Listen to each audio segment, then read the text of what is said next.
And we're now at T-minus 3 hours and holding. Countdown will resume at 6:39 a.m. this morning, and we'll proceed all the way down to the T-minus 20-minute point, which is the next built-in hold. That will last for 10 minutes, and the next hold after that is planned for T-minus 9 minutes. That is also another 10-minute built-in hold. These are standard holds in the shuttle launch countdowns, and during this hold here, the flight crew will be given the go. Flight crew will be awakened. This is Shuttle Launch Control at T-minus 3 hours and holding. The closeout crew with prepared Discovery for boarding. The flight crew has been cleared through the roadblock, as well as the ICE team, which will be looking for two things. The 8-person team has two jobs. One is to make a final check for any debris on the pad that could blow around at launch and hit the shuttle, and their other job is to survey the external tank and the points where it connects to the orbiter to see if there are any indications of bonding of thermal insulation on the tank or excessive ice or frost buildup which might break off during launch and hit Discovery's fragile tile stem. They will start on the 0 level or the mobile launch platform level. The members of the ICE team include the lead, KSC's Charlie Stevenson, Pete Rosato, and Greg Katnick. From Marshall Space Flight Center, Farouk Humidi, Zach Burns from the Johnson Space Center, Ron Huber from Martin Marietta, Randy Steele from the external tank space processing contract, and a Lockheed safety person and a Lockheed external tank person. We're tracking two problems in the launch for this morning, and at this point do not anticipate that it is going to stop the clock for us. Upper air winds are not satisfactory for launch this time. And the problem actually has to do with them being lighter than anticipated for this time of year and lighter than the computers on the order have been programmed for. The other problem is an actuator power supply on the right OMS pod. The actuator is what moves OMS engine for firing in space, and they're taking a look at the redundant power supply, electrical power supply to that actuator to make a determination of whether we can proceed or not. We are coming very close to the time we will have a decision made as far as flight crew up. We have not heard that has occurred yet, but we'll report it at time that it does. The countdown clock is at 3 hours holding. This is Shuttle Launch Control.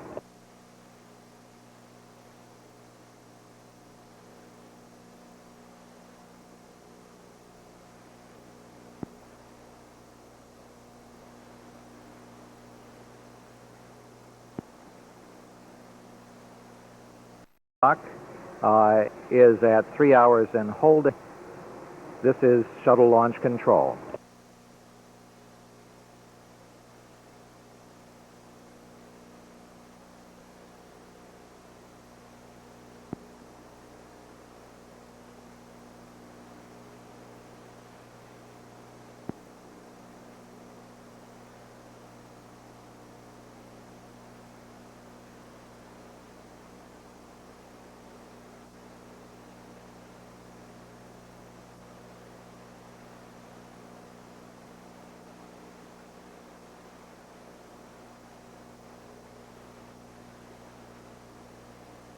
Control at T-minus 3 hours and holding.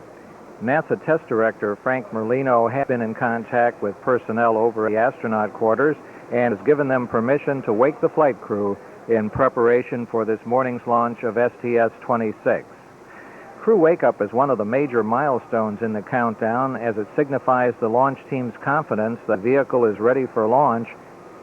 If a significant problem existed at this time, the crew would be allowed to continue sleeping because flight directors have determined over the years they did not want the astronauts to have too long a workday from wake up to the start of their first sleep period in orbit. They prefer that it not exceed 19 hours. Also, the crew, because of the pressure suits and other restrictions, has been determined that the maximum time that they can remain strapped into their seats in the cockpit should not exceed 5¼ hours. In the past, we've had a restriction of 6 hours, but that has gone down because of the new type of pressure suits they're wearing and the lack of comfort, which puts a great deal of pressure on them. They are seated in the orbiter. They are basically lying on their backs because of the position. Once they're awake, the crew will have their traditional breakfast, get a last-minute weather briefing, put on their flight clothing and gear, and prepare for the 9-mile trip to the pad. We are continuing to work 2 problems. However, it's been determined that we should have the crew up and ready. If the problems are resolved as it is thought, then we need to have them in position to go. The 2 problems involve a electrical power supply to an actuator on the left ohms pod and the upper air fins. There will be balloon runs which will give us a continuing profile of those winds in hope that they will change sufficiently to meet the criteria. The countdown at T-minus 3 hours and holding. This is shuttle launch control.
Three hours and holding.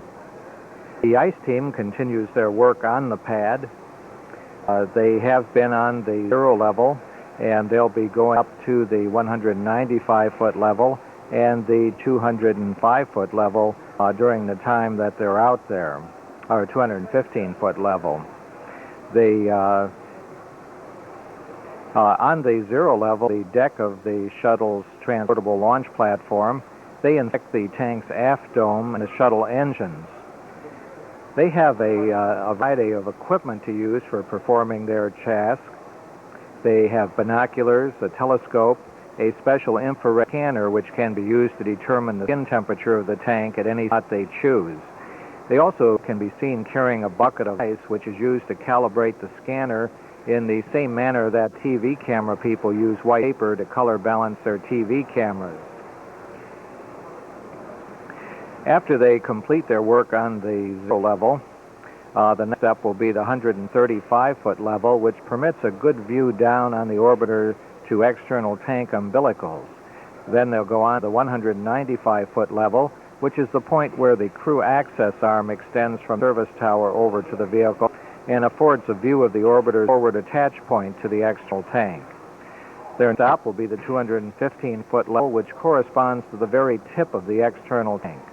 From there, they can see how effective the beanie cap, or gaseous oxygen vent hood, is at collecting the gaseous oxygen vapors and preventing them from forming ice on top of the external tank. They'll make one last stop again at the 0 level of the mobile launch platform before concluding their inspection and returning to the Launch Control Center to report to the senior shuttle management team on what they saw and how it compares with previous inspections on previous launches. The closeout crew has been up on the orbiter access arm and preparing for their work in the cabin in preparation for the crew. We're about minutes away now from the crew breakfast. They have wakened and be standing by for that. The countdown clock at T-minus 3 hours and holding. This is shuttle launch control. T-minus 3 hours and holding, and the NASA division circuits have joined the astronaut crew for their pre-launch breakfast. The crew has a wide variety of breakfast items to choose from, ranging from cold cereal to steak and eggs, juice, milk, and other beverages. From left to right, we have mission specialist George Pinky Nelson. Nelson earned a Ph.D. in astronomy from the University of Washington in 1978, and he's flown twice as a mission specialist. Pilot Dick Covey, 42, he flew as a pilot on 51I mission aboard Discovery at the end of August and beginning of September in 1985. Commander Rick Hauck, very experienced.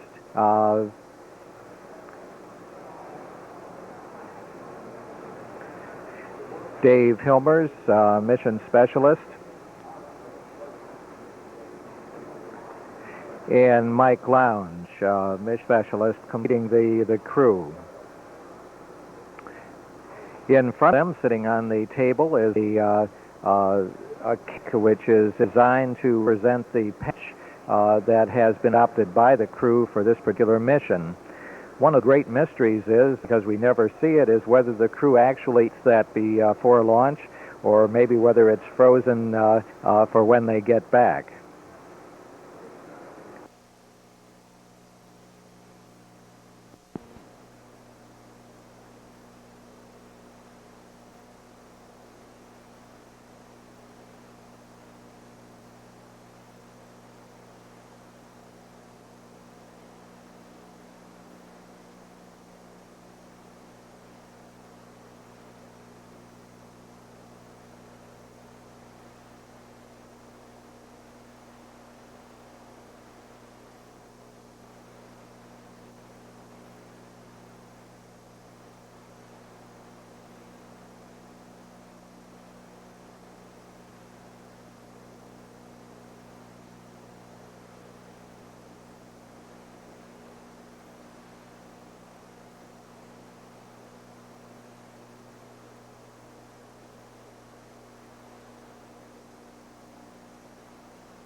Is 3 hours and holding. We have just had a talk to the launch team by Launch Director Bob Seek.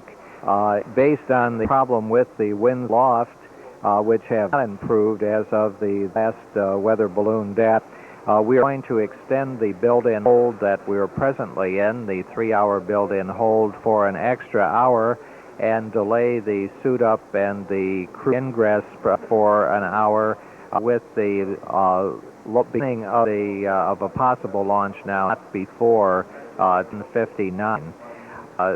We will have another balloon run and data coming back to us at 7:30 local time to assess whether or not the winds are improving in character to meet the programs in the shuttle for the in which it flies through the atmosphere.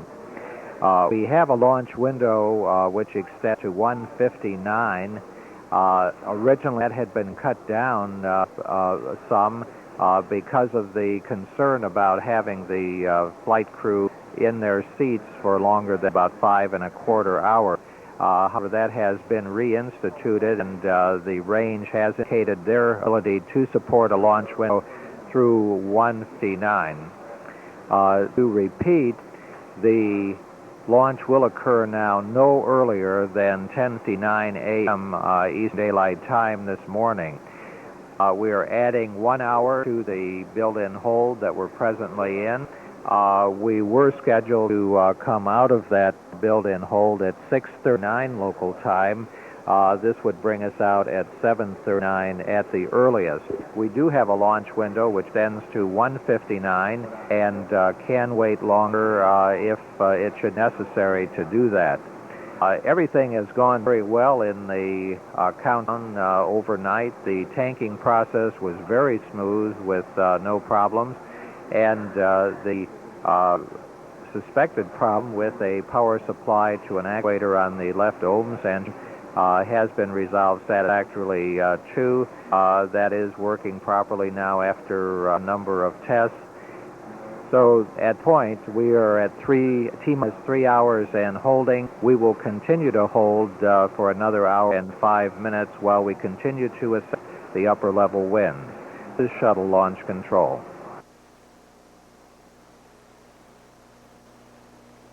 Present time, which we had extended an extra hour.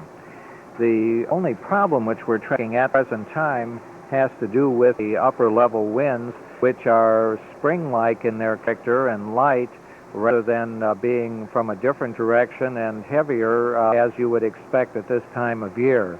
As a result, because the orbiter's mass memory unit has been configured for the fall time frame, we cannot launch today if the winds do not change either in direction and wind speed in order to allow the program that's presently in the orbiter to be used. We have extended the window for the launch until 1:59.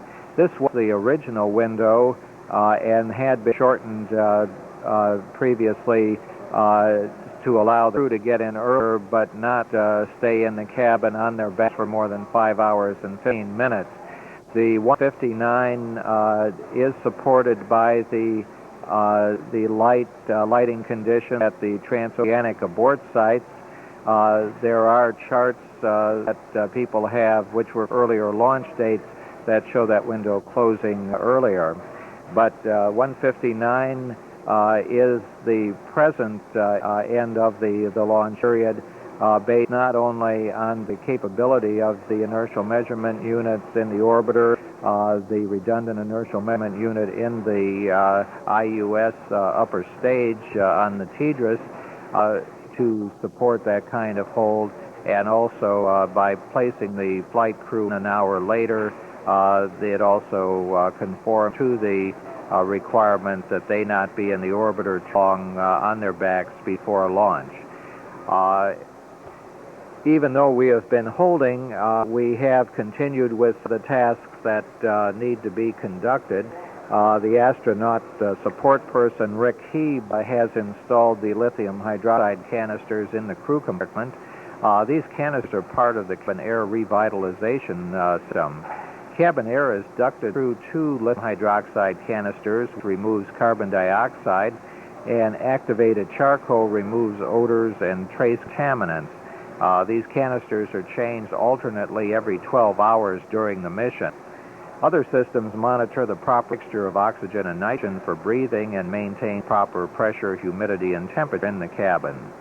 One complete cabin air change or cycling occurs every 7 minutes while on orbit.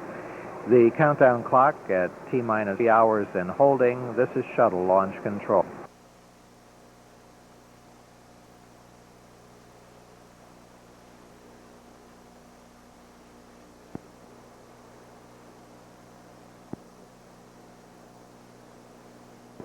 T-minus 3 hours and holding.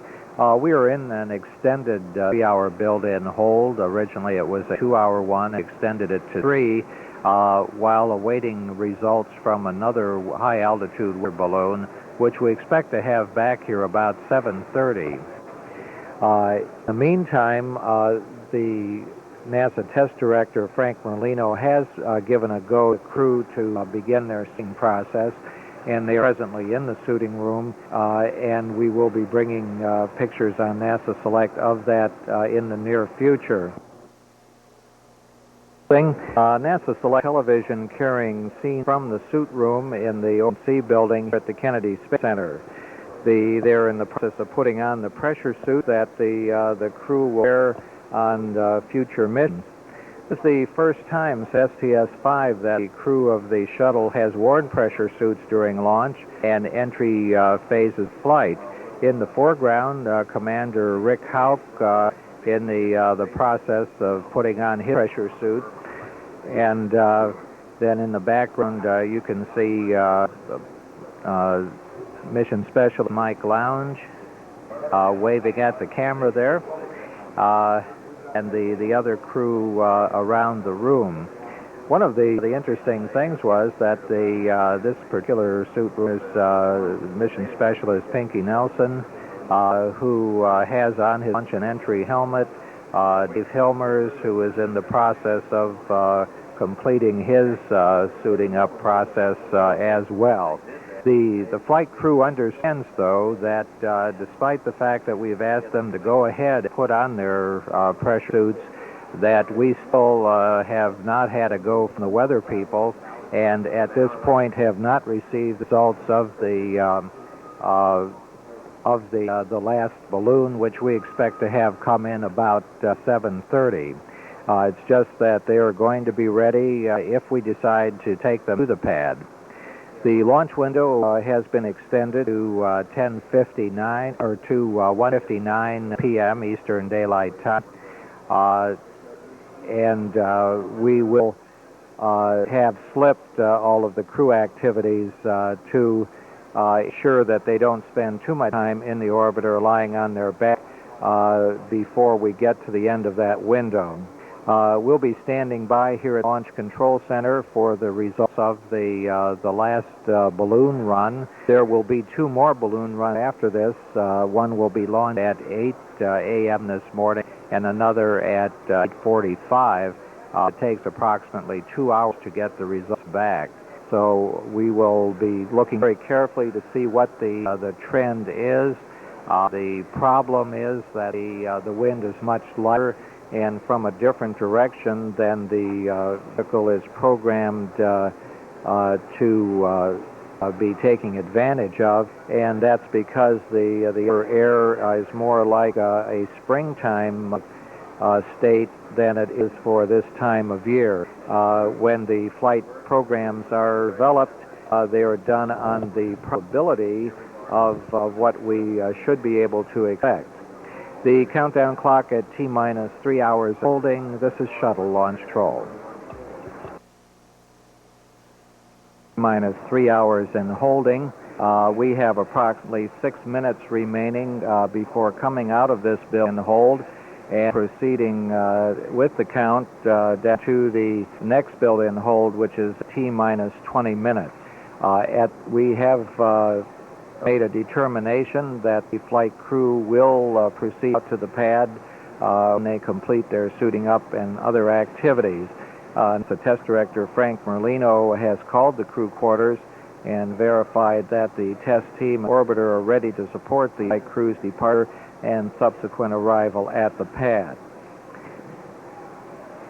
We are in the process now of having the landing and recovery director talk to the convoy at the shuttle landing facility at the Kennedy Center to determine their readiness to support launch this morning. At the present time, we do not have a firm go as far as weather is concerned. The upper level ends still are not satisfactory for launch. There will be two more weather balloons which will be launched, one at 8 o'clock. The results will be back at 10. And then there's another one at 8:45, which will be launched, and the results would be back at the T-minus 25-minute point in the countdown.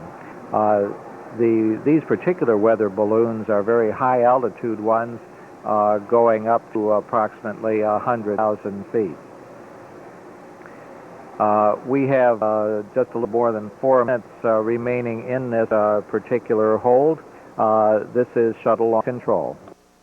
In just 1 minute from now, we will reach the end of this originally a 2-hour, but now a 3-hour bin hold, and the count begins once again. There are two planned holds. The first comes at T-minus 20 minutes, and the second at T-minus 9 minutes. And T-minus hours and counting. Pressurization of the helium tanks for the main propulsion system get away at this point in the countdown. This is a task that ordinarily takes about 30 minutes. The 30 minutes used to fill the 10 helium tanks in the main propulsion system is a function of not wanting heat to build up in the supply tank, which would prevent the maximum amount of helium from being loaded on board. The helium supply provides pressure to operate the liquid oxygen and liquid hydrogen pre-valves, the outboard and inboard fill and drain valves. The helium is also used for anti-icing purges of the three main engines.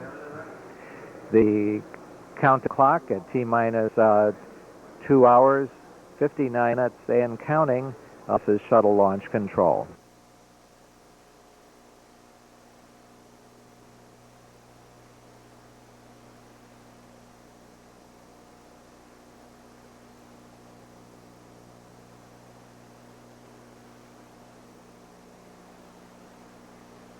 Minus 2 hours, 52 minutes and count.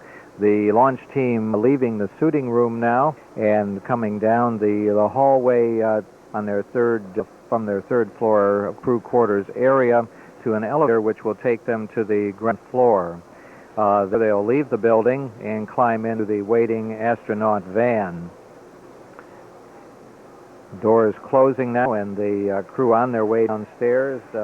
As usual, there's a group of people there, well-wishers, who want to wish them a successful flight and one that will depart from the launch pad today. The upper level wind's not looking too favorable, but going to give it a try to get off in the launch window. And the flight crew emerging from the elevator and on their way outdoor now, led by security. The Commander Rick Hauck at Covey, Mike Lowndes, Hilmers, and Pinky Nelson, followed by Don Putty, who is the head of the flight crew office in the Johnson Space Center. Out of news media representatives also there to document their leaving. The crew now in the Astro van and preparing to close the door.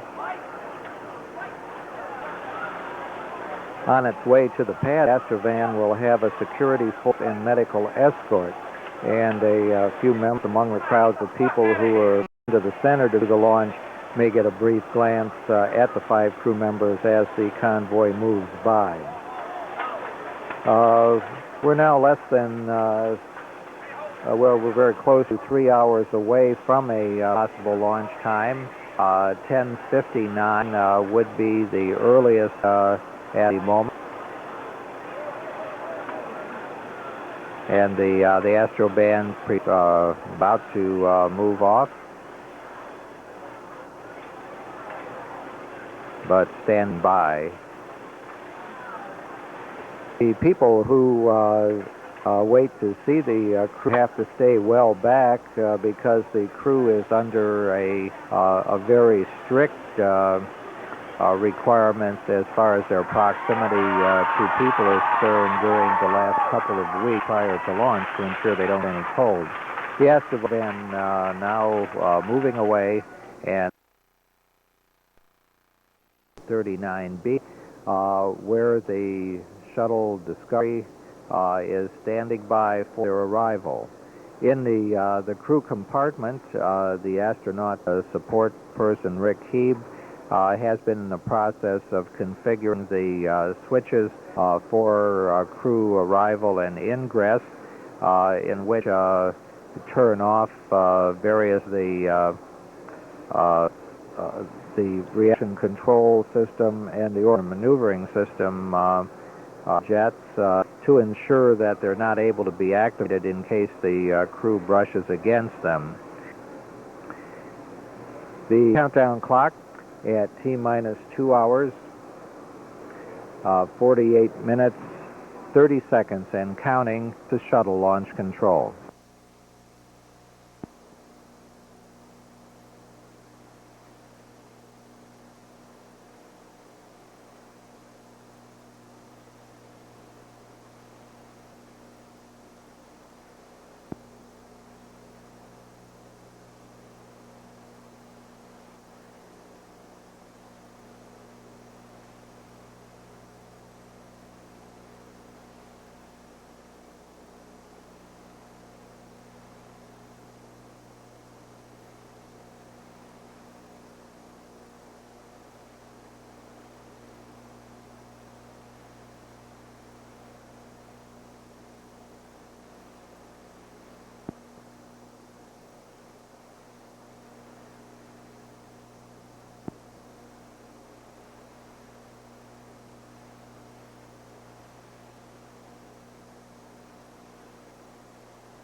This is shuttle launch control at T-minus 2 hours, 43 minutes and counting. The Astro van and escort carry the crew of Hauck, Covey, Mike Lange, Dave Hilmers, and Inky Nelson is really speeding down Kennedy Parkway on its way from the crew quarters at the ONC building out to the pad. It is coming into the area near the turn for the vehicle assembly building, and will be coming up to that area in a short time. To select a picture taken from the top of the vehicle assembly building following the progress of the van. Dan Brandenstein, the astronaut who is head of the astronaut office at the Johnson Space Center, will be getting out here. He is going to be flying first the T-38 to be taking a look at the weather, and then closer to the launch time, he'll switch to the shuttle training aircraft and then remain aloft through launch. He will be flying from the shuttle landing facility where he has to go straight ahead rather than making this turn near the vehicle assembly building with crowds of employees out waving at the van and the crew as it goes by, wishing them well and wishing a launch for today. The chances for a launch are still marginal. The upper level winds are not satisfactory. However, we will be launching 2 additional balloons, one at 8 o'clock and one at 8:45, to try and determine what the trend of those winds are and to see whether we can get off the launch pad today. The balloons will also provide a profile of what's happening, and we'll continue to launch balloons during the day if we should not get off to determine what the trend is, to make a decision of whether to tank and try for a launch again tomorrow. The launch window extends until 1:41 p.m. Eastern Time today. It was originally slated for 1:59. However, the charts which had shown the lighting conditions at the transatlantic abort site turned out to only support to 1:41. The van stopped here briefly to let out Don Putty, who will be coming into the launch control center. And other support personnel also get out at this point, and the crew continues on. We'll be passing through the A11 roadblock and continuing on toward the launch pad, approximately 3.5 miles from where they are at present time. The launch team very successfully going through the various steps in the countdown as they prepare the vehicle for the crew's arrival. No problems that we are aware of in the launch control center at this time other than the upper level winds. The countdown clock at T-minus 2 hours, 39 minutes, 15 seconds counting. This is shuttle launch control.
This is shuttle launch control at T-minus 2 hours, 33 minutes, 42 seconds, and counting.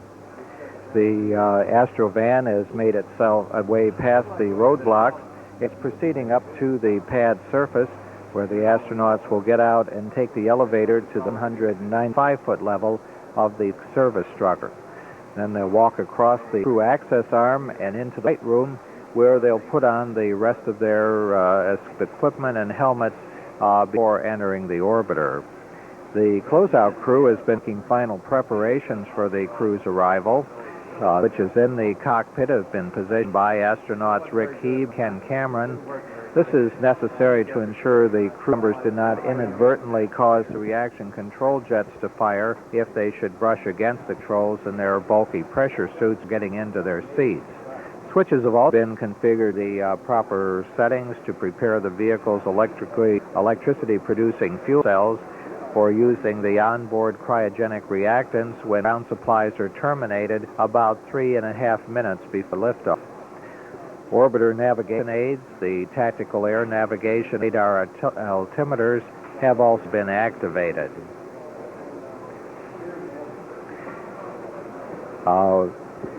The test director, Frank Merlino, is in the process of checking with the various conductors to ensure that none of the launch criteria have been violated and that we are ready to proceed with the ingress of the flight crew.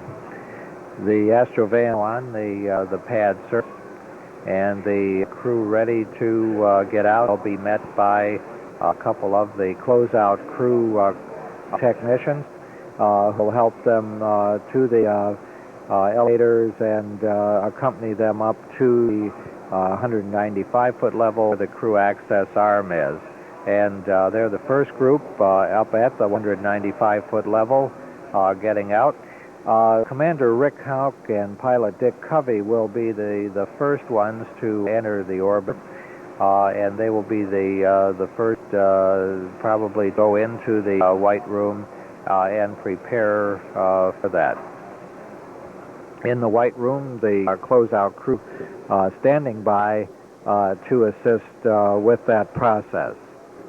The countdown clock at T-minus 2 hours, 30 minutes, 55 seconds in counting. This is shuttle launch control.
This is shuttle control at T-minus 2 hours, 27 minutes and counting. Commander Rick Hauck in the White Room where he is completing the suiting up process. Obviously had either brought along or was handed a gag set of glasses in which he did try on there. This will be Commander Hauck's third space flight aboard the shuttle. He served as pilot on STS-26 in June 1983, during which he operated the Canadian-developed manipulator arm, performing the first deployment and retrieve of an object in space, the Shuttle Pallet satellite. He then served as commander of Discovery's second flight, the first mission to retrieve satellites and return them to Earth. The equipment which he's putting on consists of an emergency oxygen system, a parachute harness, a parachute pack with automatic opener consisting of a pilot, a drogue chute, and a main canopy, a life raft, 2 liters of emergency drinking water, flotation devices, survival vest pocket, including a radio beacon, signal mirror, shroud cutter, pen gun flare kit, sea dye marker, and smoke flare and beacon. Commander Rick Hauck and pilot Covey will put on their launch and entry helmets actually when in the crew compartment, and the rest of the crew will put them on prior to entering the orbiter. Commander Rick Hauck obviously very happy to be there, ready to get on board the Discovery again, and we'll see him entering the Discovery just a few minutes from now. The team helping take off the protective booties which have been on the boots that he wears as part of the pressure suit, shake hands with the closeout crew, and obviously being wished luck, and also that the launch which goes on time at 10:59 this morning. So Commander Rick Hauck into the orbiter Discovery, and pilot Dick Covey coming now into the White Room area, an area which is kept as clean as possible to prevent any contamination from getting into the to the orbiter. And Dick Covey will be going through the same process as Commander Rick Hauck.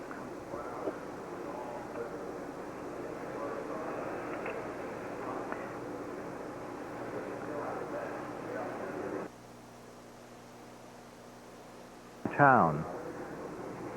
He's a graduate of the U.S. Air Force Academy in 1968, and he also earned a Master of Science degree in Aeronautics and Astronautics in 1969.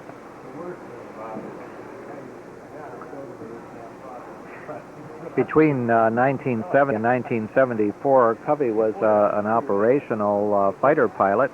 He flew 339 combat missions during 2 tours of duty in Southeast Asia. He was the outstanding graduate of the U.S. Air Force Test Pilot School in 1974, and from 1975 to 1978, he was a weapons system test pilot at Eglin Air Force Base in Florida.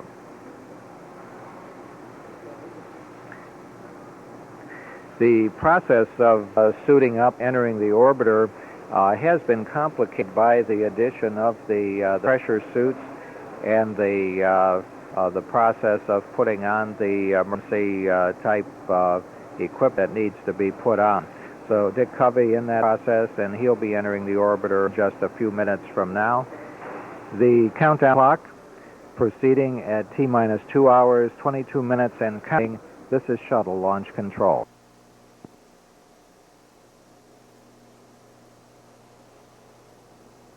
EOTC 212. ETD here. Okay, they're going to be powering up the suit vent fans. Copy. CM2C OTC, step forward. Copy.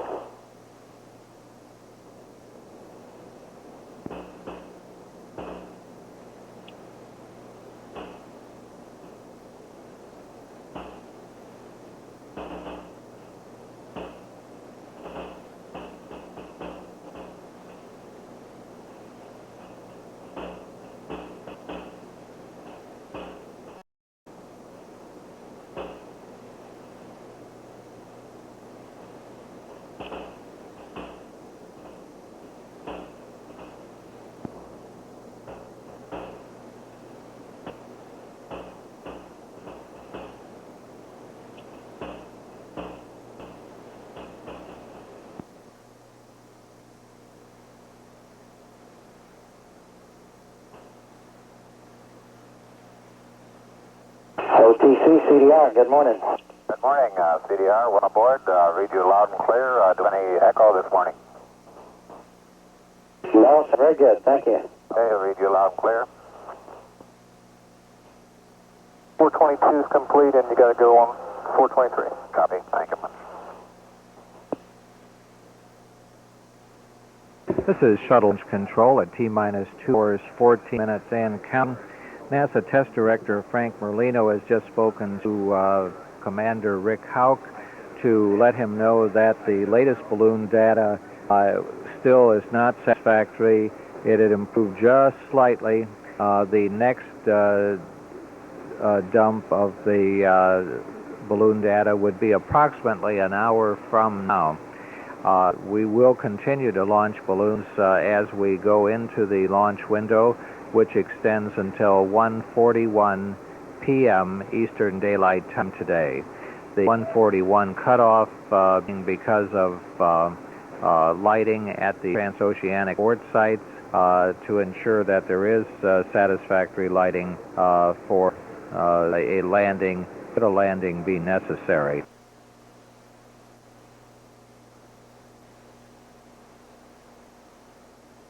The white room on the 190-foot level, suiting up of the flight crew continuing.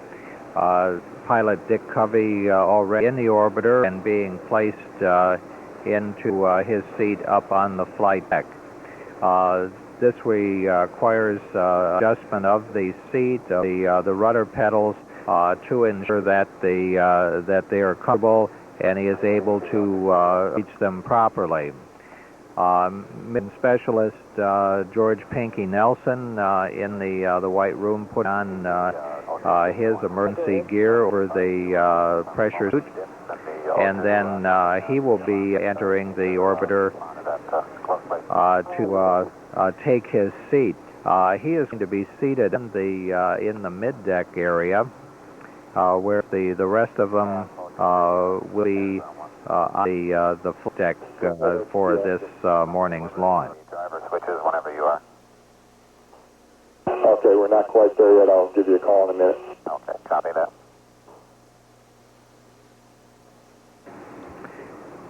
Pinky Nelson is another member of the STS crew to claim two hometowns, Clinton, Iowa, and Wilmar, Minnesota. He graduated from high school in Wilmar, earned a Bachelor of Science degree from Harvey Mudd College in 1972, and a Master and Doctorate from the University of Washington. He's an astronomer and has taken part in research at the Sacramento Peak Solar Observatory in Sunspot, New Mexico, University of Göttingen Observatory in Germany, and Astronomical Institute of Utrecht in the Netherlands. The team in the process of taking off the boot protectors, and then will be entering the orbiter and going into his mid-seat. The countdown clock at T-minus 2 hours, 10 minutes, 35 seconds in counting. This is Shuttle Launch Control.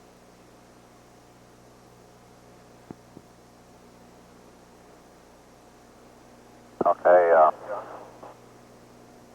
stand by one, please. CC, PD. Go ahead, 80.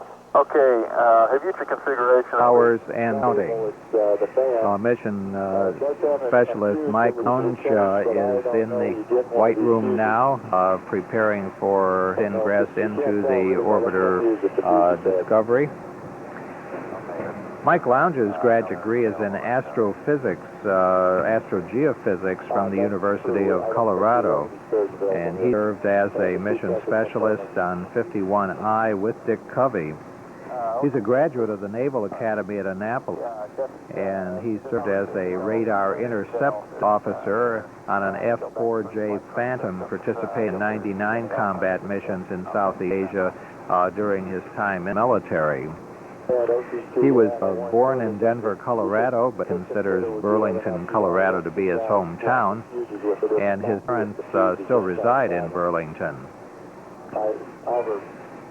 Rick, the commander would like to not do that. The process of getting the crew in the orbiter has been linked by the having them wear the pressure suits.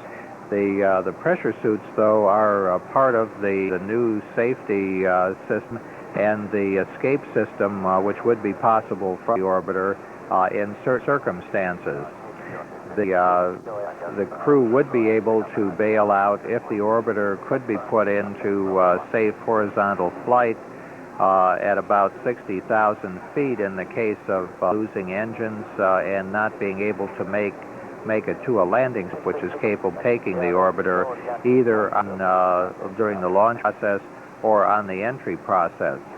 And the crewman over his pressure suit is wearing a parachute, carrying life raft, having emergency rations and water and radio beacon, etc.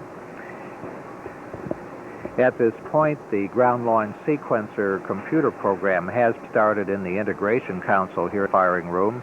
Engineers will now set up the specific tables in the launch processing system that the ground launch sequencer will use as its guidelines to either let the countdown continue or call an automatic hold that assumes control of the countdown at the T-minus 9-minute mark. The status of the solid rocket booster retrieval area, as reported to the landing and recovery director, is favorable. The SRB recovery ship left Port Canaveral yesterday about 24 hours before launch. It takes them about 12 hours to reach the recovery station, which is about 150 miles east of the launch site. And once on station, they patrol the predicted impact area to check out any ships that might be in danger of being struck by a jettisoned SRB. And then they are presently clear of the area. Good morning, PD. They are at an assigned station, which is 7.5 miles away from the predicted impact point. The countdown clock continuing at T-minus 1 hour, 56 minutes, 23 seconds in count. This is shuttle launch control. At T-minus 1 hour, 50 minutes and counting. The simulation of the first motion of the shuttle has been sent to the Johnson Space Center. Range safety and firing room tests are made of the system, which indicates the liftoff. This signal also starts the clock, which keeps track of the mission time. Heaters in the solid rocket booster hydraulic control systems have all been turned on. They'll be used to start the decomposition of the hydrogen fuel, which is used to turn the turbines supplying power to the hydraulic pumps, which in turn allow the huge nozzles to be moved for steering purposes during the launch. In the white room on the 195-foot level of the fixed structure, astronaut Mike Lounge is still in the sort of waiting mode to put on the rest of his equipment prior to entering the orbiter. We are working a problem there, which has to do with the fan in Dick Covey's flight suit. At the present time, we don't have a complete fix on whether or not the problem is in the suit itself. It appears to be in a pack which there is a spare for. At the present time, the vehicle itself is continuing down the path, going very smoothly. Weather is probably the biggest area of comment, looking at weather not only here at Kennedy Space Center, but all over the world. The countdown clock at T-minus 1 hour, 47 minutes, 55 seconds and counting. This is shuttle launch control.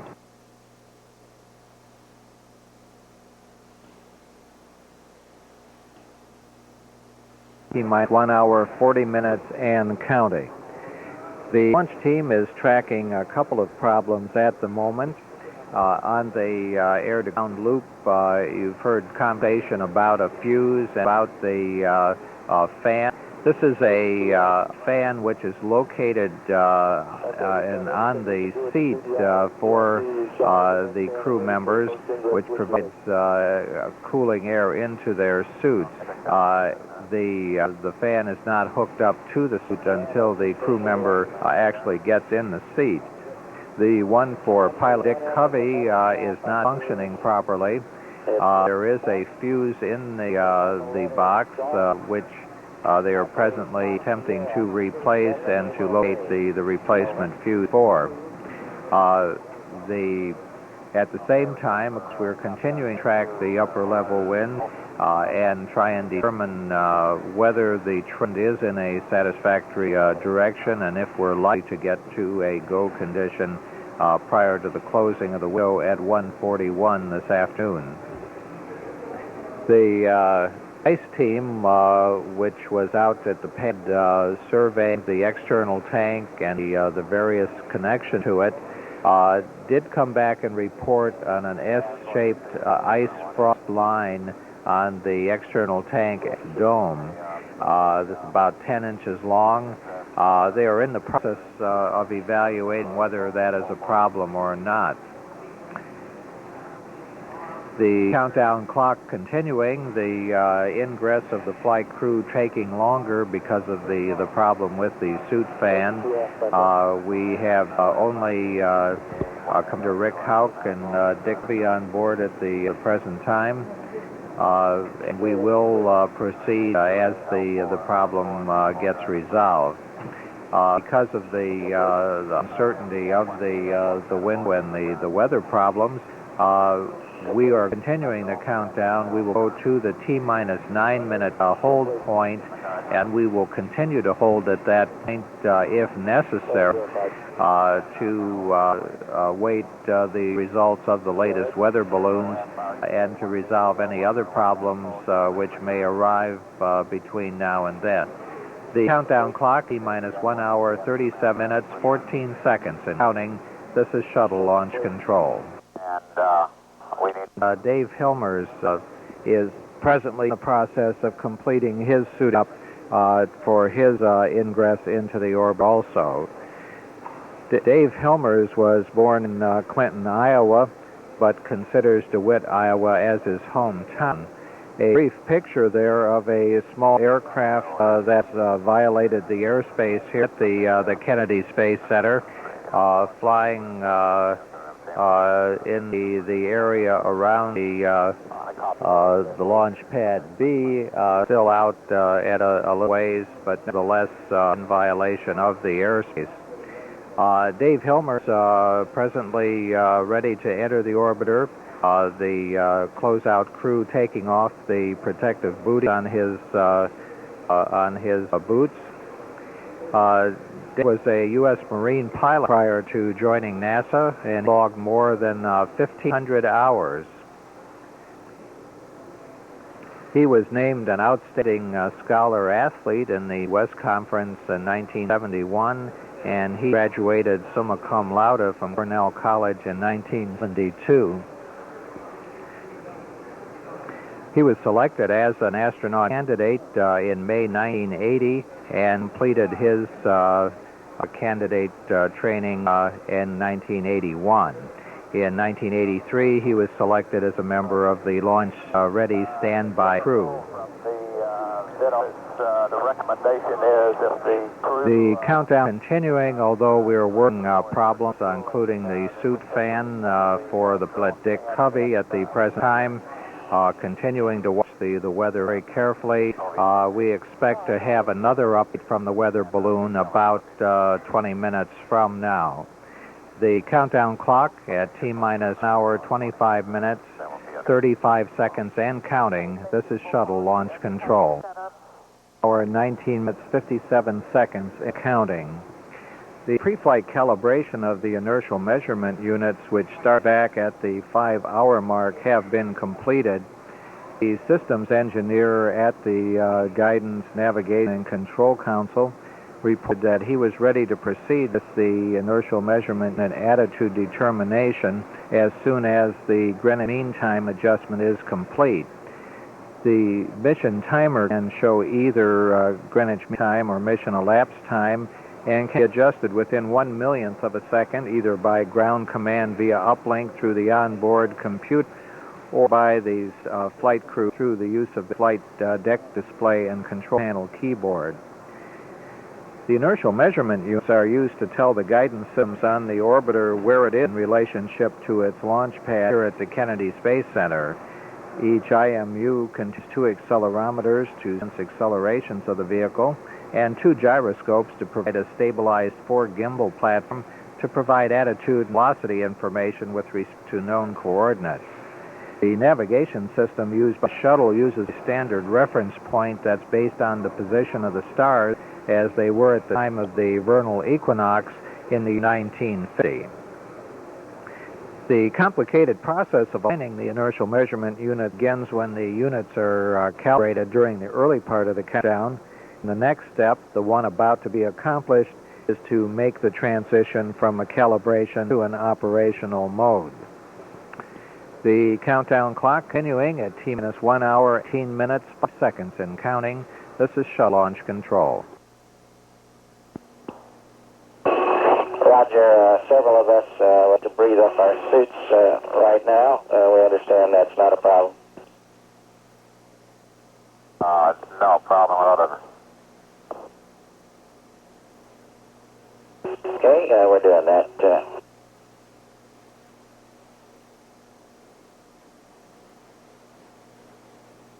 Copy, sir. 2 OTC here, read you loud, tell me. Copy the same. Okay, got it. That's and counting.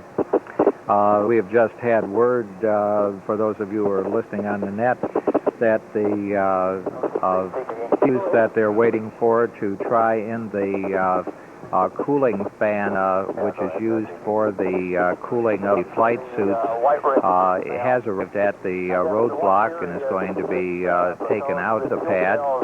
The cooling fan is actually a separate unit, is hooked up to the flight suit once the crew enters and sits in the seat in the orbiter.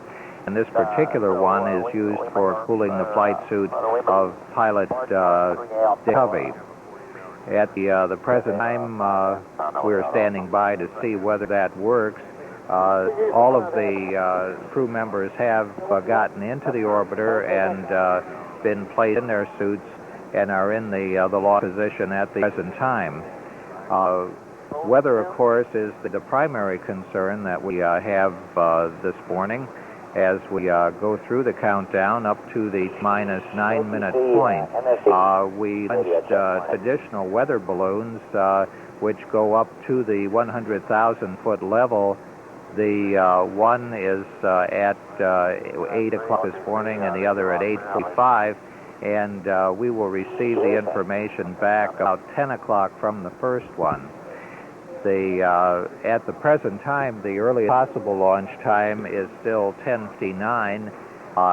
It would take a significant trend in the right direction to make that possible, or actually a condition change if the conditions were satisfactory based on the present weather balloon. We have just had a data dump from the ICE team, which was out on the pad. It appears that we will not have any problems with what they saw, and in almost every case, the conditions were about the same as we saw during the readiness firing and fall well within the guidelines.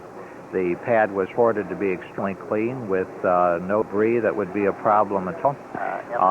They are in the process of taking an examination of one particular S-shaped ice cross line on the ETS dome and determining whether that would be a violation of the criteria or not. The countdown continuing at T-minus 1 hour, 7 minutes, 3 seconds in count. This is shuttle launch control. About the crew comfort. Door constraint at step 828. Line item 476 has been removed. I copy that, thank you.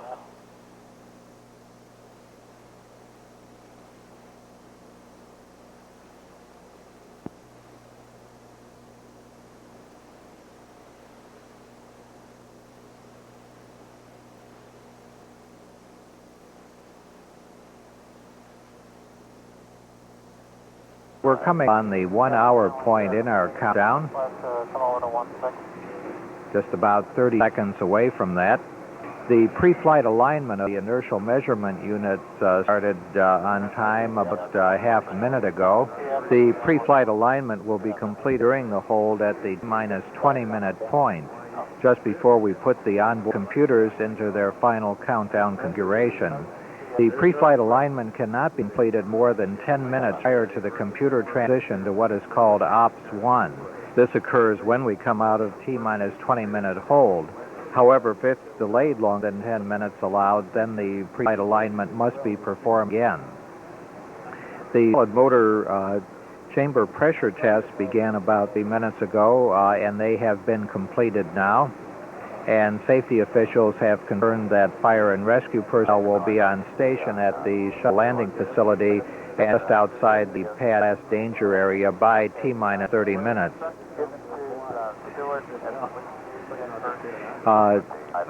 Launch Director Bob Seek talked to pilot Dick Covey just a short time ago, concerned about the fact that he is on the side of the orbiter which is facing the sun, and he is the person whose cooling fan for his suit is not operating presently. A new fuse for those fans are at the pad now, and we should know in a very short time whether that's going to fix that problem or not. We're still standing by for additional weather data, and are hoping to hear in just another 20 minutes from the the 8 hour or at the 8 o'clock weather balloon. The count clock at 58 minutes, 3 seconds in counting. This is shuttle launch control. Systems are ready for crew module. OT60E. Yes, sir. For the ASP, are you going to stow the extra 5 amp fuse with the crew? I was just going to ask somebody I should do that. Crew would like it. I'm going to ask for it.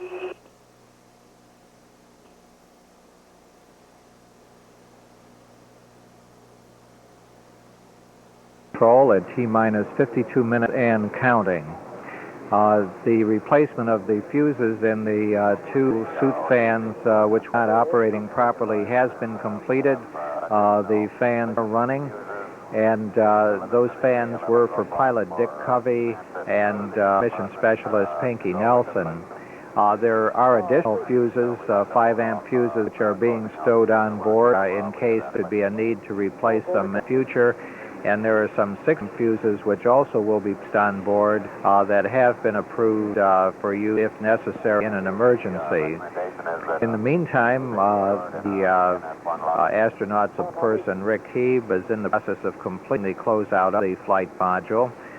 He had to remove a number of items which are used for the ingress procedures that are not needed during flight. For instance, they take out the switch guards, which were placed with the various reaction control and ohms engine switches, the visor protectors that are used on the launch and entry helmets that are worn by the crew, data file stowage bags, some personal equipment transfer bags, the procedures which he uses when preparing the cabin, and various tools that might be used in the adjustment of the seats and the rudder pedals and the other things which are necessary for ensuring that each of the crew members is comfortably seated for the launch into space.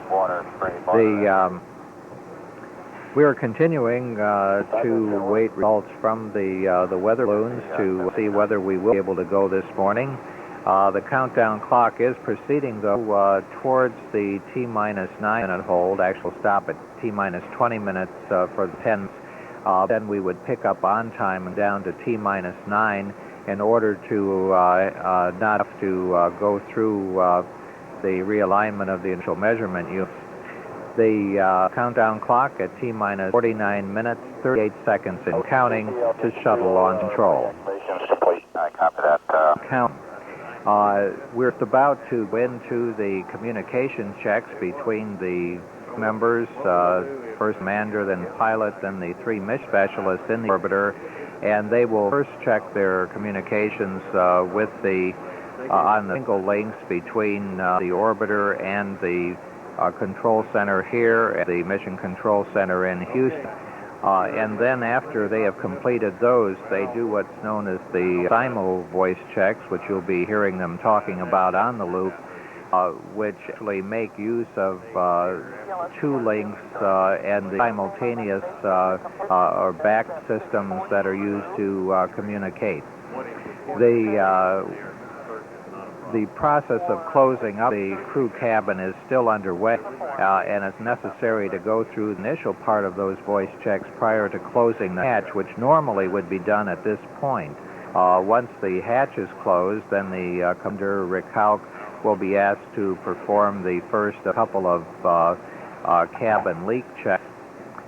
In the meantime, we'll continue down through the countdown to the -9 minute hold, and there's a good chance that that could get extended if the work has not been complete by that time. Of course, our main concern is the weather still, the fact that we have balmier conditions at altitudes here, and all winds from the wrong direction compared with the type of trajectory information that's been programmed into the computers Houston and in the orbiter for the flight. The whole problem is that you want to keep the stress at a minimum on the orbiter. It flies up through the atmosphere, and you need to have the engine steering exactly right and the aero surfaces taking advantage of the type winds that it was programmed to be seeing, which are the type that we normally have at this time of year. The countdown clock proceeding at this point, T-minus 42 minutes, 28 seconds, and some of them, which normally would be completed at this time, have not been. Normally, we would have the hatch closed and would have completed the astronaut voice checks. Those have yet been done. And also, we would have turned the S-band antenna to its high bit rate. The launch team is waiting for the results of the 8 o'clock balloon run to see if there has been any change in the upper level winds. At the same time, analysis is being done of the ability of the orbiter to fly with the winds as they are at the present time, and we're standing by to hear that. We do not appear to have any problem now with the cooling fans that are used for the suits on board the orbiter, and the removal of material that is not needed in the cabin is basically complete at this point. In just a few minutes, we should see the closing of the hatch, and that would be followed by the beginning of the cabin leak checks and the other tasks which need to be done by the flight crew. We're just about 8 minutes away from the T-minus 20-minute build-in hold. This is a 10-minute build-in hold, and there will be a second 10-minute build-in hold at the T-minus 9-minute point. There's a good chance that will be extended at that time. The countdown clock is proceeding towards a launch at 10:59. But at this point, we would have to proceed pretty fast in order to make that time. The launch window extends to 1:41 this afternoon, so there is time to complete the task if the weather is going to cooperate with us. The countdown clock at T-minus 27 minutes, 23 seconds and counting. This is shuttle launch control.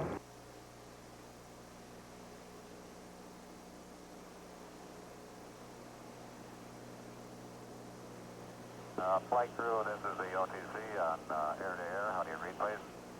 TDR loud and clear.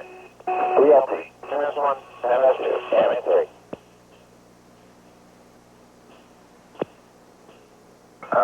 This is the OTC. I'm getting a slight echo on your transmission.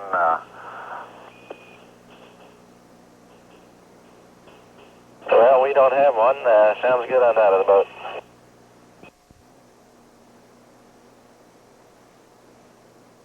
DPS. Right, DPS, you're looking for 720. Okay, CDRS-C. Roger. Okay, on CRT3, you verify an item 25 with no asterisk. That's verified. Copy, thank you.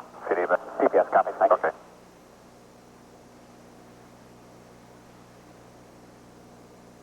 OTC, CCME.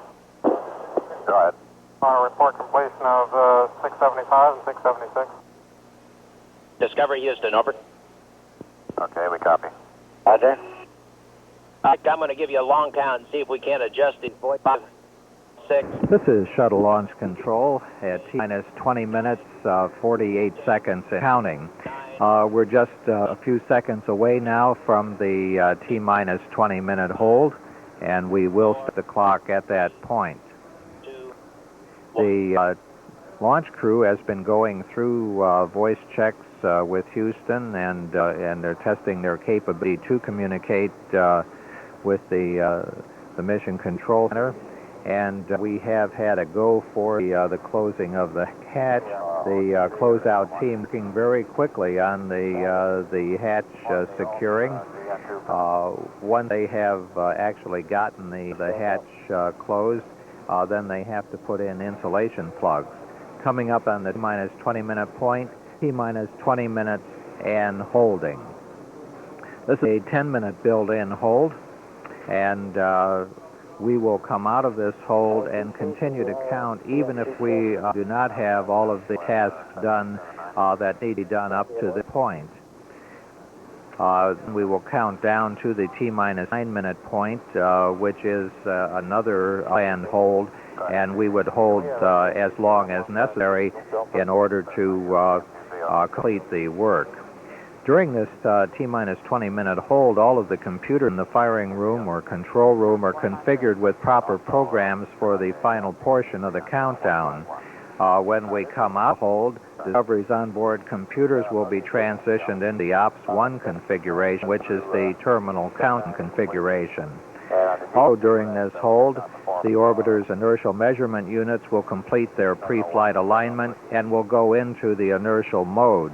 Biases or corrections to account for the Earth's rotation between now and launch time will be factored into the navigation unit until T-minus 12 seconds, when the biases are removed and the IMUs go full inertial. The countdown clock at T-minus 20 minutes and holding. This is Shuttle Launch Control. Just about 3 minutes left in this build-in hold before picking up the countdown again at the T-minus 20-minute point. The commander, Rick Hauck, has been asked by the NASA test director to begin the cabin leak check. The hatch has been closed, and the team is in the process of removing the handle used during this phase. And now they will be putting in insulation plugs to cover up those areas and protect them during the flight through the atmosphere and the return. All of the system engineers have reported back that their respective conductors, that the proper programs are running in their consoles and that their systems are operating properly. The Landing and Recovery Director, Ron Phelps, has verified that the landing convoy at KSC is ready to support launch, along with teams at all of the possible landing sites. We have had a report on weather at those sites, and of Marone and Ben Greer, Marone appears to be the most satisfactory. A board should be necessary. However, it does have some smoke blowing onto the runway as a result of farmers who are burning fields at this time of year. Okay. The NASA director, Frank Lino, is going to normally do a briefing about the recycle options at this point, but he is going to hold that for the T-minus 9-minute hold. Understand. We are just about a minute away from resuming the countdown once again.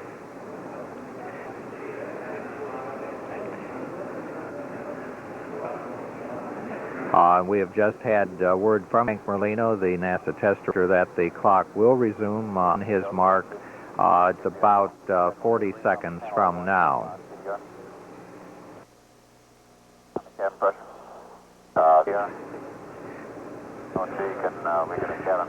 We've just had a report that the hatch seal leak has been completed and that it passed, and this was a constraint to do a cabin leak check.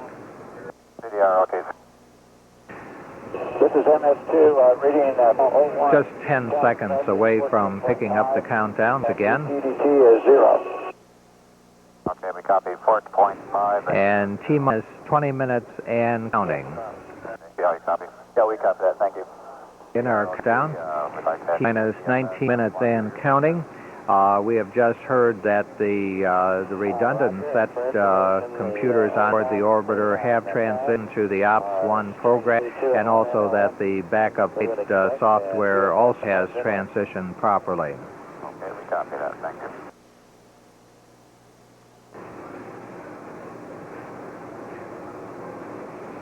CLPS 2.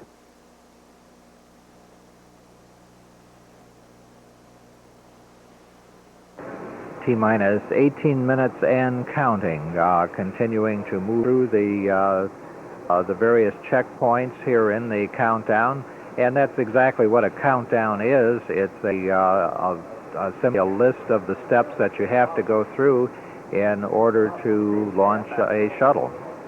Yes, AFM, go. Can I communicate with OVCC and hatch leak check? Yes, go ahead at this time. OVCC, could you tell us what the leakage rate for the crew hatch? Oh, it was 0. We put in 15 PSI. We waited a minute, and it was 15 PSI, so we had leakage. I copy that. Thank you very much. That was fuel number 1 you used. After which engineers will examine the data for any compares. The airframe engineer is in the process of checking critical aerospace driver currents and conditions in preparation for hydraulic activation. 1, 2. Hydraulic activation occurs when auxiliary power units are turned on at the T-minus 5-minute point. 9, 10, 9, Right there. 8. Copy right there. We're at the TEL site, and that Ben Guerir is no-go at this time. Ben Guerir in Morocco is the primary transoceanic abort site. Marone is the backup, and the current thinking is that Marone will be satisfactory. The countdown clock at T-minus 14 minutes, 8 seconds, and continuing to count. The data processing engineer reported that the backup flight system is in synchronization with the primary system.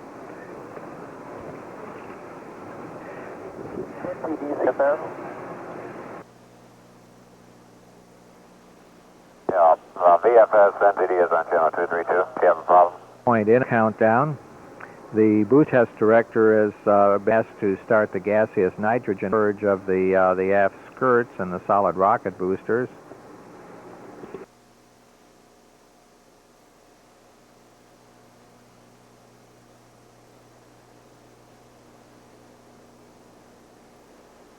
The countdown. The land and recovery director, Ron Phelps, verifying that all contingency port operations are ready for launch and emergency aircraft and personnel on station. Seconds and counting. We're coming up on the 9-minute build-in hold. At this point, we're approximately a half hour behind in the activities that are being cleated for launch. The 9-minute hold is normally a 10-minute one. However, we can hold at this point for a considerable length of time. And PLC, we need to have you configure the OMS interconnection. So Test Director Frank Merlino asking that all of the test team personnel switch to a common channel, which they will remain on through the balance of the count. In that way, each one of them is all getting the same information. Prior to this point, they have been on separate channels in order to work the various activities associated with their functions. 15 seconds away from entering the built-in hold at T-9. Fuel cell loaded, complete. And we've had verification that the fuel cell load adjust is complete, and we are at T-9 minutes and holding. You earlier. Okay. What I wanted to do is, with the delay and putting the closing the crew hatch to work that about 10 minutes before coming out of the 9-minute hold. This is Shuttle Launch Control at T-9 and hold. At the present time, Astronaut Office Chief Dan Brandenstein taking off in the shuttle training craft to fly approaches to the runway and to take a look at the weather here in the Kennedy Center area. As far as we know at this point, the weather here is not a problem. And we have received back the results from the 8 o'clock balloon run, and it shows that we're very close to having proper margins in order to launch this morning or this afternoon. The people who do load analysis are in the process of taking a look at those winds and running through their computer programs to determine whether we can launch today. But in the meantime, we're continuing on with process here. We completed the dump of the general purpose computer and the comparing of that with the programs in the computers here on the ground is in process. In the meantime, back at the Johnson Space Center, everything is in readiness there, and we switch to them for an update. And this is Mission Control Houston, the Ascent Flight Control Team with the Flight Director Gary Cohen and Capcom John Crum have been in the Mission Control Center for several hours, monitoring systems on board the Space Shuttle Discovery and keeping an eye on the weather at the transatlantic abort sites and at Edwards. Voice check between the crew and Houston have conducted. All positions in the flight control room appear to be good this time. This has been Control Houston. Did you copy, NGD? Go ahead. Back here at the Kennedy Space Center, we're continuing on. We have not set a new T0 yet, as we're trying to assess exactly how long it's going to take to complete the work before we can pick up the count at the T-9 minute point. We expect to hear that just a short time from now. The countdown clock at T-9 minutes and holding. This is Shuttle Launch Control. Welcome. Set a T0 for liftoff of Discovery. It is approximately half hours from now at the earliest. NASA Director Bob Seek is going through another weather report from the Air Force Weather Pool, both for the Kennedy Space Center and all of the other sites around the world, including Edwards Air Force Base in case abort once around, Space Harbor in New Mexico, and of course Ben Guerir and Marone overseas. Commander Rick Hauck has completed the leak check, the initial leaks of the cabin, and also the redundant leak checks are underway. Basically, there is two valves which are in series in the cabin vent system, and the initial leak check verifies the integrity of the first valve, and the second verifies the integrity of the second or redundant valve. At this time, we are reading within our specs. The panels are unfurled. It has two 16-foot single-access antennas and operates in 3 frequency bands. NASA leased a satellite from Communications Company of Maryland, and prime contractor for the satellites and the ground facilities are TW Space Technology Group, Redondo, California, and Harris Government Systems Division of Melbourne, Florida. There's one TDRS already in orbit, and 2 TDRS satellites will be able to support up to 23 user spacecraft simultaneously. Another TDRS is scheduled to be launched aboard Space Shuttle in January next year. The countdown at T-9 minutes and holding. Roger. Okay, I need to have you open the... And holding. Everything continuing to go very well in the preparations for launch of STS-26 this morning. We have not settled on a firm T0 or launch time yet. waiting for a confirmation that we have completed the basic tasks that need to be done prior to doing that. The redundant checks of the cabin have been completed by Commander Rick Hauck, and the pressure in the crew module brought back to its normal pressure. The count clock up at 11:21 time Eastern time for a T0 at 11:30 local, pending weather okay. Pending weather go.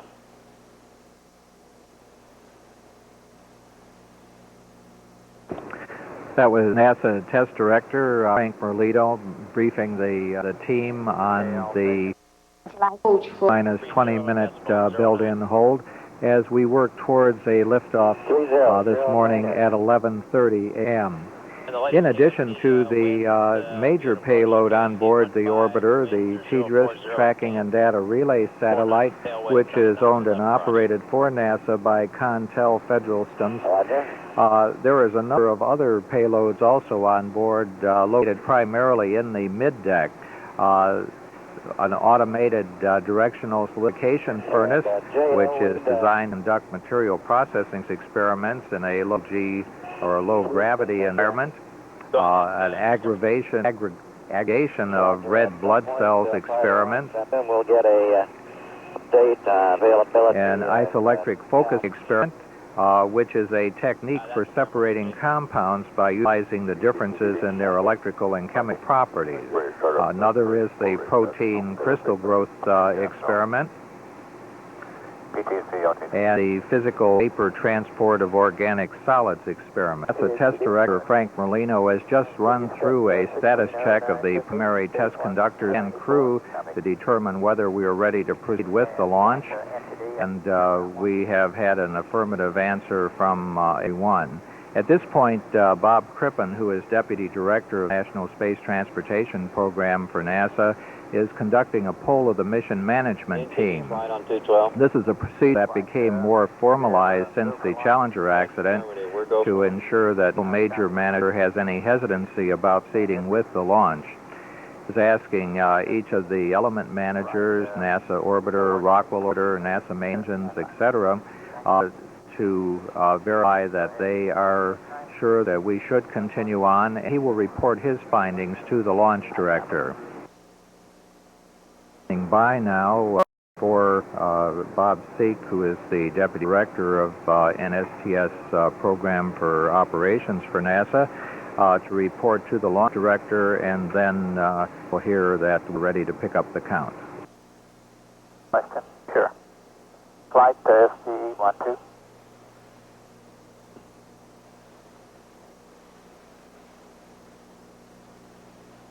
Entity OTC. Go ahead. Okay, our payload base purge flow rate is complete at this minute. The order scope. All right, copy.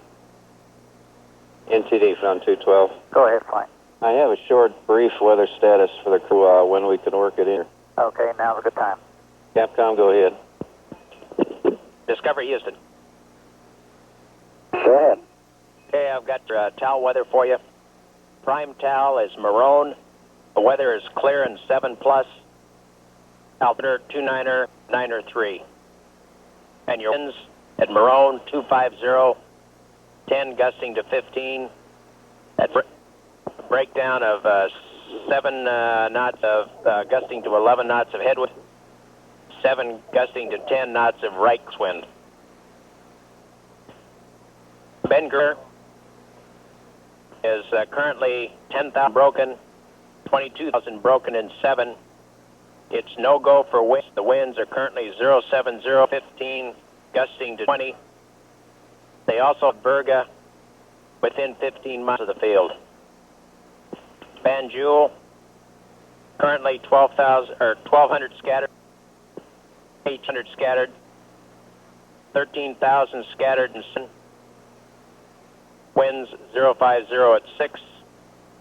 And they have CBs northwest to northeast of the field Both Greer and Banjul are available as a contingency site. Okay, appreciate that. Okay, all stations advise the clock will pick up in at 3 minutes, 20 seconds. Okay, NTD flight, SDE air to ground 1. NTD flight. Okay, flight, this is SDE. We have a question for ECOM. Go ahead. Okay, ECOM, we're very close on the upper limit on CPO2 sensor A. The LCC limit is 0.3. We're currently reading 3.26. 3-minute count out to 9 and counting. I copy. Okay, let me finish the final here. Payload operations management. 30, and you'll have our consensus for this launch. Good luck and Godspeed. Copy. KSC safety and quality there. Safety and quality has no constraints to launch, Bob. I copy. Payload operations management. Operation management has constraints to launch off. I copy. Cape Weather launch director. Cape Weather has no constraints violated. Be advised, launching activity 2 hours. NTD, PTC? Go PTC. Okay, IUS went ahead and has finished their launch configuration. Okay, I copy. Nonetheless, we'll establish a new time and then come this count upon that time. And Mike here, excuse the interrupt, proceed. Okay, well that's the and we can. Somebody was breaking in. Go ahead. Yeah, this is a CDR. We could not hear weather's report. CDR, we copy. We need a repeat on weather. Yeah, he's down in the mud. Cape Weather launch director, you want to summarize the current op again, please, sir? We have just heard Launch Director Bob Seek receive a go for all elements of the launch team, including Bob Crippen, who is the Deputy Director of the National Space Transportation System and the head of the Mission Management Team. We'll be picking up the countdown clock at 11:28 at the T-minus 9-minute point, which would give us a liftoff time at 11:37 Eastern Daylight Time this morning. During this period, recorders which document the operation of the final minutes of the countdown, and the recorders have been turned on. Just 1 minute before the countdown resumes, the OASIS payload in the orbiter bay will be activated to report its findings at the high bit rate. The OASIS instrumentation is designed to determine the environment of the payload bay, such as the effects of temperature, pressure, vibration, and will be used for the design of future payloads and upper stages. We'd like you to consider us closing our visors a little bit later in the count, just to run the probability of getting TPO2 alarm. Okay. Do you have a recommended time? 2 minutes. 2 minutes? We copy. That's firm. 2 minutes. We copy. A minute and a half away from picking up the countdown. We've just had a request from crew that they close their visors a little later in the count at the T-minus 2-minute point. Oh, yeah, it's OTC. Oh, yeah. Did you get a recorder start? Negative, we don't have a recorder activation yet. Problem, or is it just... I'm talking to, I'm trying to get in touch with Houston Flight to find out when they anticipate sending that command. Less than 1 minute away from resuming the count for the launch of STS-26 for a liftoff at 11:37 a.m. this morning. Joe? Oh, correct. Well, we're all set down here. We got about minutes of work left to get this program back in base. We'll keep close on things during that time, and we'll be with you all the way. Thank you, Bob. We're sure looking forward to it. Launch Director Bob Seek giving a message to the crew and an answer from Commander Rick Hauck. The clock will resume on my The mark. clock will resume in just 5 seconds from now. 3, 2, 1, T-minus 9 minutes and counting. The countdown events are now being controlled by the ground launch sequencer from now until the T-minus 31 second point, when we begin the switchover to the onboard redundant set launch sequencer. Ground launch sequencer is part of the launch processing system and operates by relaying commands to the onboard computers, which then report back to the LPS system that commands have been executed. 8 minutes 30 seconds and counting.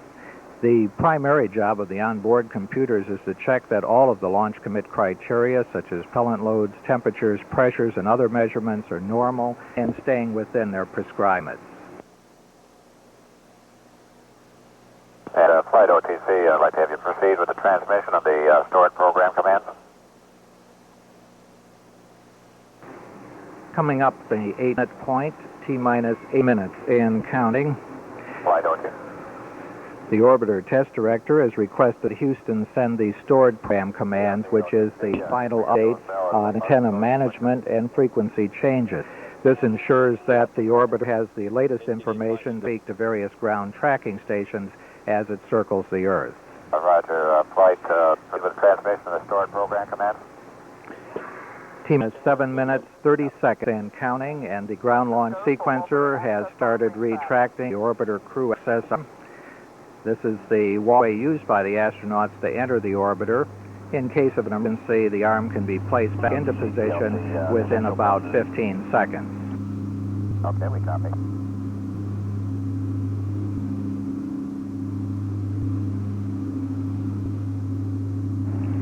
T-minus 7 minutes and counting.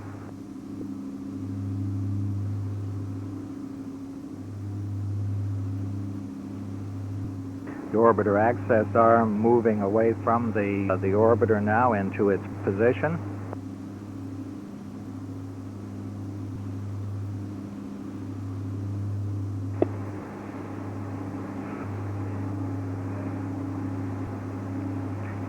T-minus 6 minutes, 30 seconds and counting.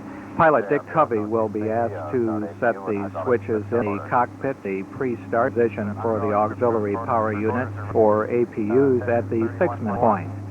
This consists of positioning a number of switches and verifying that they're in the proper position, then throwing the 3 propellant isolation valve switches, which allow the hydrazine to start flowing towards the APU.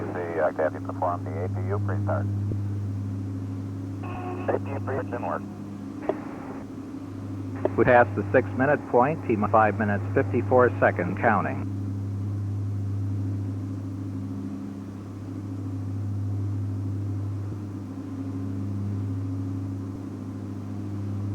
OTC, PLT, APU pre-start's complete. Great talk, Max. Copy.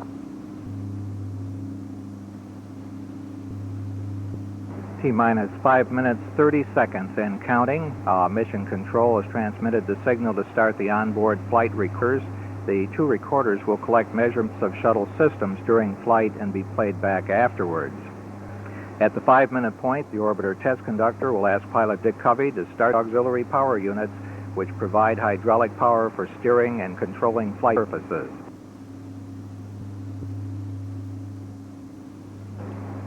T-minus 5 minutes and counting. Francisco for orbiter APU start.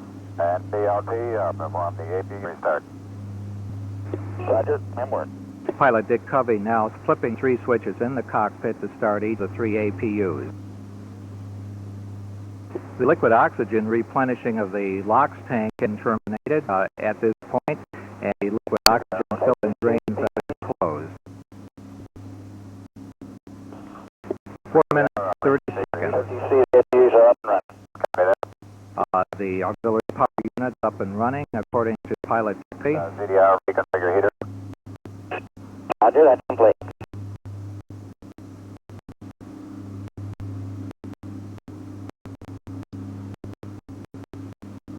Up on the 4-minute point in the count. The crew has normally closed their visors, but will delay that. The main engine funnel purge sequence is underway. The orbiter flight control surfaces, such as elevons, brakes, and rudders, are now being moved through a pre-programmed pattern to verify that they're ready for launch.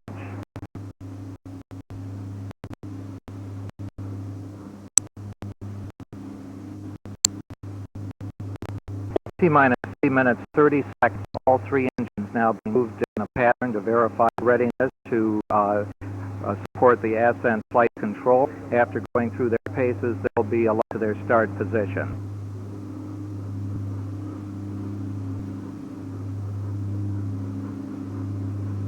We're coming on the 3-minute point in the count at T-minus 2 minutes 55 seconds. The start of the external tank liquid oxygen pressurization will begin. Minutes and counting.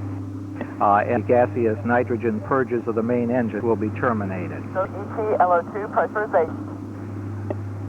The ground launch sequencer has started to retract the gaseous oxygen vent hood or beanie cap of the external tank. I'd like to have you clear caution memory and verify no expected error. The computers will make a final check to ensure the vent arm is fully retracted at the 37-second point. T-minus 2 minutes 30 seconds and counting. Ground supplies of hydrogen and oxygen for the orbiter fuel cells has been turned off. Discovery is now running on onboard reactants.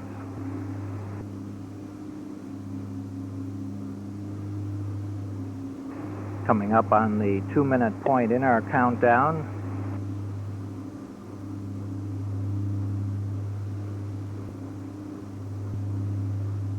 T-minus 2 minutes and counting.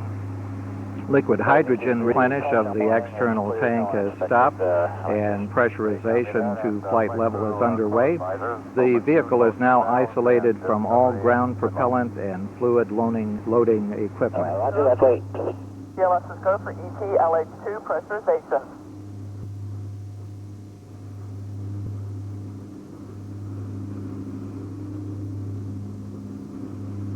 T-minus 90 seconds and counting. Less than minutes away from the launch of STS-26 in its group 5. And we have heard the clock will hold at 31 seconds. And TDRS-C, it's a cabin pressure rated change. Okay, copy. GCL. We're anticipating the clock will hold at T-minus 31 seconds due to a failure. We have not heard what that is yet. It's going down. Probably to the increase in the O2 going in from the suits. Okay, your concurrence will clear the air and proceed.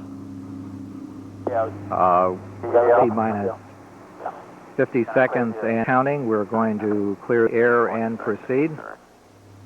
Had a concurrence from the launch director to proceed. And if we clear, we will not stop at 31. Is that true?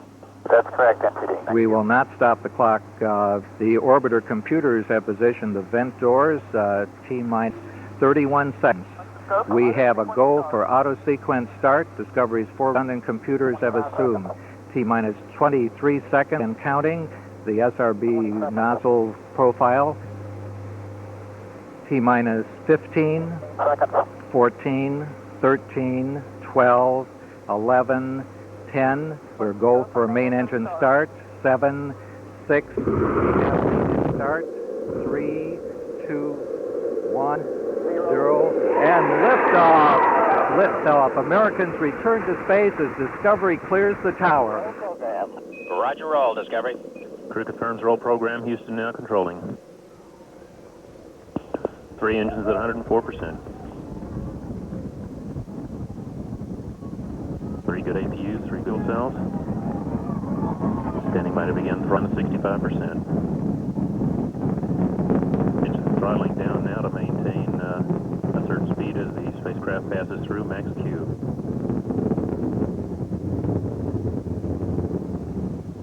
Three engines at 65% now.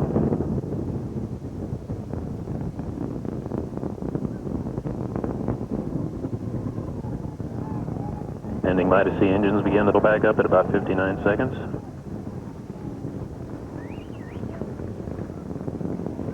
Mark 1 minute, velocity 2,300 feet per second, altitude 5.9 nautical miles, downrange distance 3 nautical miles.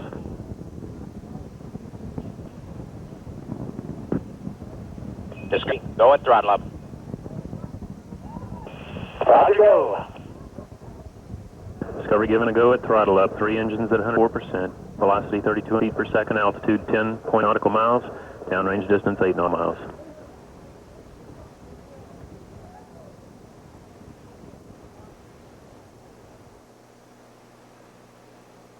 At 25 seconds from solid rocket booster separation. 1 at 45 seconds, 3 engines at 104%. Velocity 4,800 feet per second, altitude 20 nautical miles, downrange distance 19 nautical miles. Standing by, solid rocket booster separation.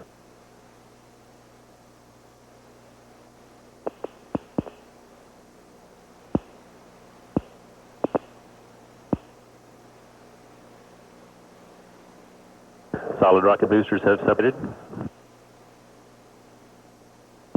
2 minutes 20 seconds. 3 engines still running 104%. 600 feet per second velocity, 31.8 nautical miles. Altitude, downrange distance 38 nautical miles.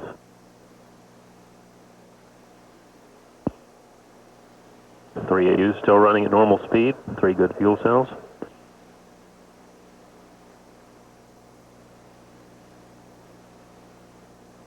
We'll be hearing some call-ups here shortly from EPCOM about the capability to reach transatlantic sites. Velocity 6,200 per second, altitude 41 nautical miles, downrange distance 6 nautical miles.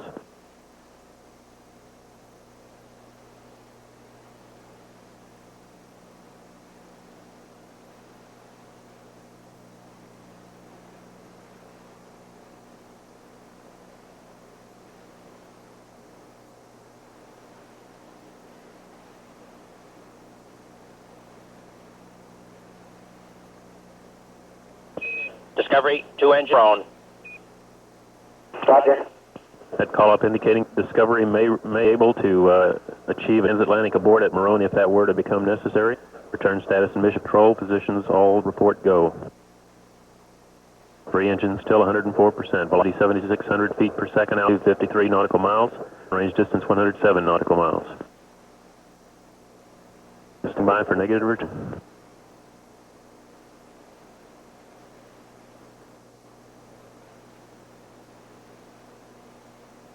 Discovery, negative return. Negative return. That call-up indicates Discovery can no longer turn around and return to the launch site in the event of an abort. 4 minutes 20 seconds. Velocity 8,600 feet per second. Altitude 59 nautical miles. Downrange distance 148 nautical miles.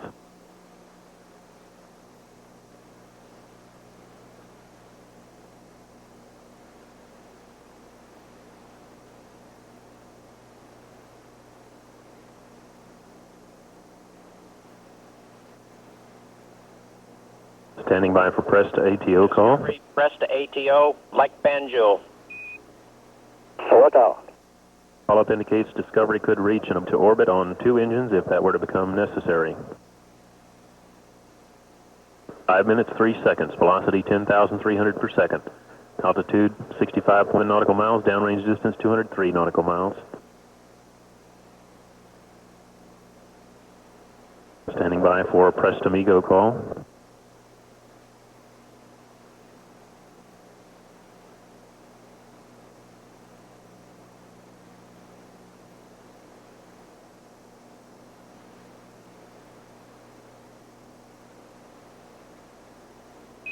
Discovery, press MECO, Group Banjul 109.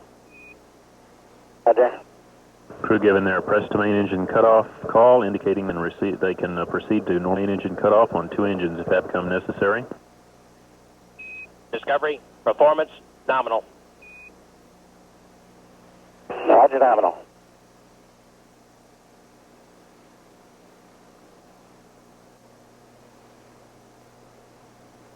6 minutes 10 seconds. Velocity 13,900 feet per second. Altitude 6 nautical miles. Downrange distance 323 nautical miles. Discovery, single engine Banjul 104. Roger. That call-up indicates Discovery could achieve a single engine landing at Banjul if that were to become necessary. Banjul, one of the transatlantic abort sites.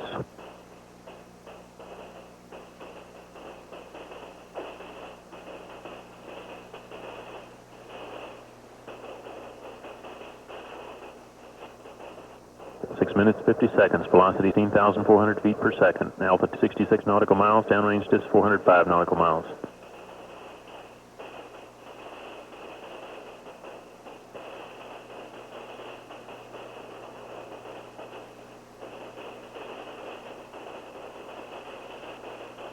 And Guidance officer reports good navigation aids, and main engine cutoff is expected at 8:33.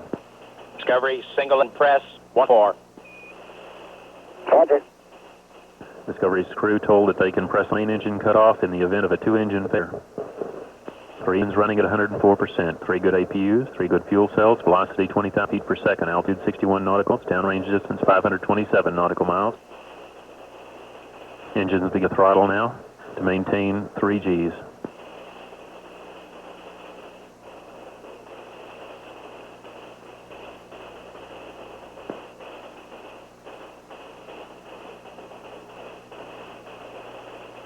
Mark 8 minutes, velocity 22,500 feet per second, altitude 59 nautical miles, downrange distance 619 nautical miles.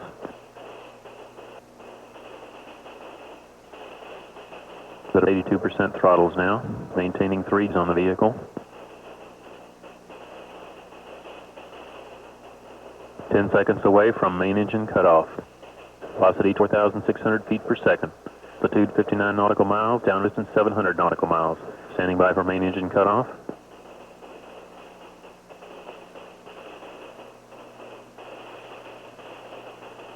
Main engine cutoff confirmed. Discovery's main engines have now shut down as programmed. Discovery, nominal MECO, ohms 1 not required.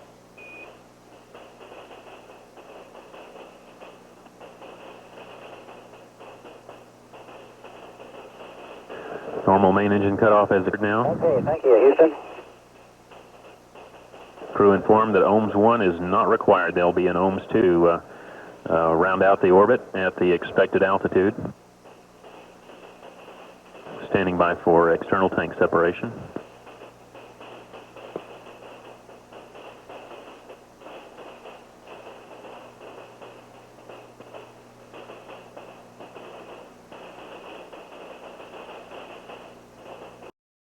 Single engine band jewel 104. Roger. That call-up indicates Discovery to achieve a single engine landing at Banjul if that were to become necessary. Banjul, the transatlantic abort sites.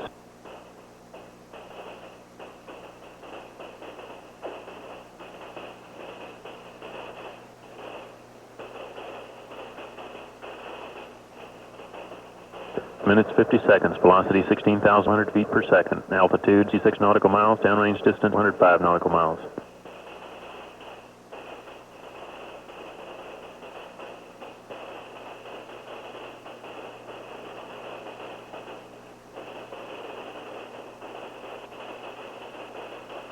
Guidance officer reports good navigation aids, and main engine cutoff is expected at 8:33. Discovery, single engine press, 104. Discovery's crew told that they can press on the main engine cutoff in the event of a 2-engine failure. 3 engines running at 100%. 3 good APUs, 3 good cells, velocity 20,000 feet per second, altitude 61 nautical miles, downrange distance 527 nautical miles. Engines beginning to throttle now to maintain 3 Gs.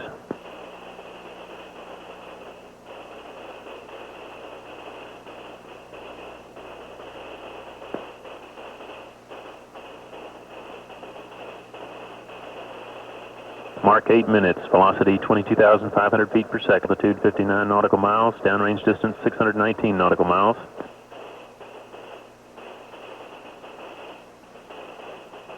At about 82% throttles now, maintaining 3 Gs on the vehicle.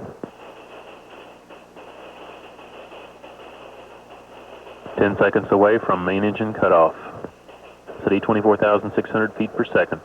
Altitude 59 nautical miles, downrange distance 700 nautical miles. Standing by for main engine cutoff.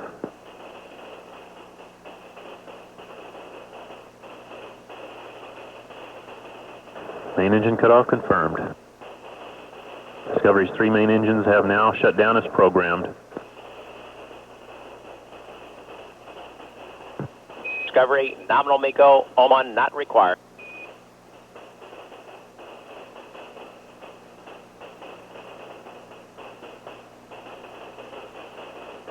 Normal main engine cut has occurred now. Okay, thank you, Houston. Crew informed that OMS 1 is not required. They'll be in OMS 2 to round out the orbit at the expected altitude. Standing by for external tank separation.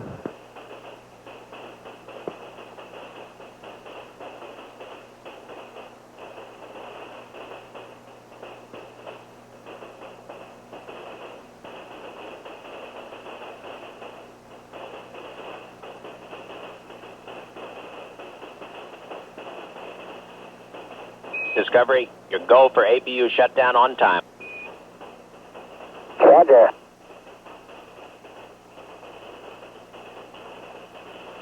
APUs provide hydraulic power to operate the aerodynamic services and to gimbal the engines.